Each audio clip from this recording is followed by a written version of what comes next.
Hi there, Rabbi. Good morning, Joe. I think about all the times I have said, "Oh, that's a sign.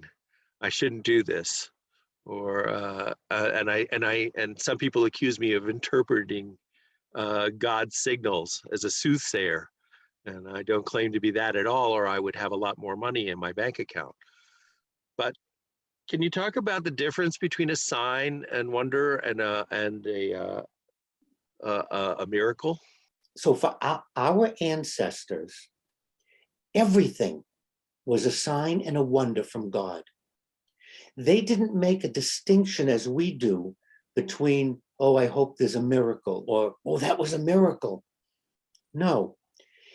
And I think we've lost something, Joe, in the process.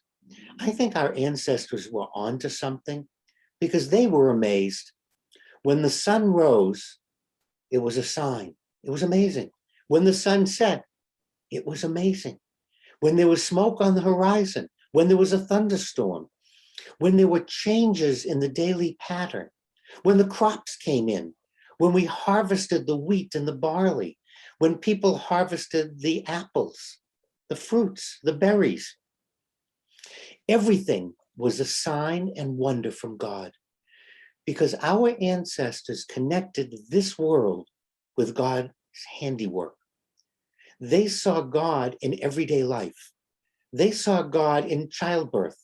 They saw God in the birth of a lamb.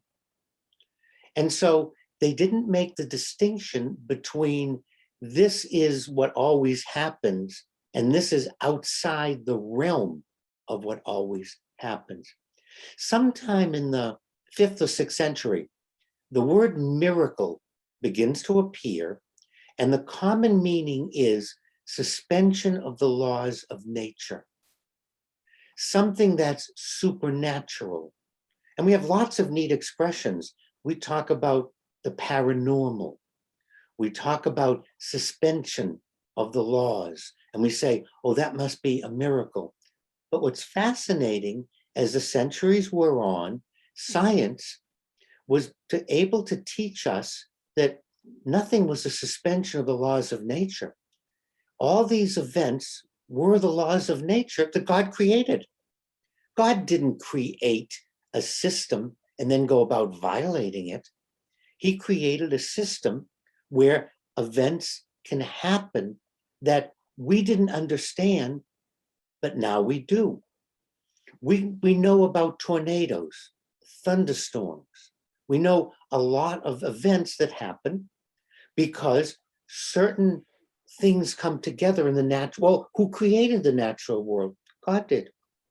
So let's go back to that biblical idea of signs and wonders. And let's say that if I don't understand something that's happening, rather than jumping to, oh, this is a miracle, God suspended the laws of nature. God did this, God that. Stop, wait a minute. Did that actually happen? Or am I viewing an event and I just don't understand its cause? Therefore, I'm attributing it to a suspension when it really is part of the world God created. I know there was a trend about 20 years ago, 30 years ago, and still probably exists today, where miracles in the Bible were tried to be explained as natural occurrences that were interpreted as miracles at the time, like the burning bush and crossing the Red Sea and the flood. These were all things that, if you tried, you could conceive of a way for them to naturally occur, but to people at the time, they seemed like divine actions. So let's go back to what I just said. These events, we are labeling them as somehow. Then once we label them as outside the realm, then we can go about and explain them scientifically because they are part of nature. So let's go back to our biblical ancestors. It was a wonder. It was they were amazed. And nowhere do they talk of it as the miracle. We have a problem with our definition. We've come up with this word miracle, meaning suspending. Then we go back and read it into history. Let's stop doing that. Let's take the events as they occurred. It was a sign and wonder. This is amazing. I am having an experience with the divine. Now, whether the bush burned, whether it didn't burn, but that doesn't help. Let's look. Moses experienced the divine, and that's how he explained it. That's how he saw it. What's important, it was a wonder for him. It was amazing, and he was amazed. And he didn't expect things to be suspended. Abraham, Isaac, Jacob, Muhammad, Jesus, wherever we look, we find radical amazement. And that, I think, is, Joe, what we've lost.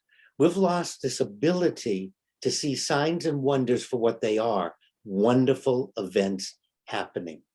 And then once we started with miracles being the suspension of the laws of nature, we were then caught up with, well, we have to explain them or unexplain them. I think we're way off track. I think we're losing our connection with God and our connection with reality. And part of the problem is availability. You know, I used to look forward to taking trips. My dad was a traveling salesman, and he used to take us out of school when my mother was still healthy and we could all travel together. And we traveled up and down the East Coast. And I always look forward because I could get fruits and vegetables during the winter we couldn't get in Boston. Now, I can get anything. Not amazed anymore.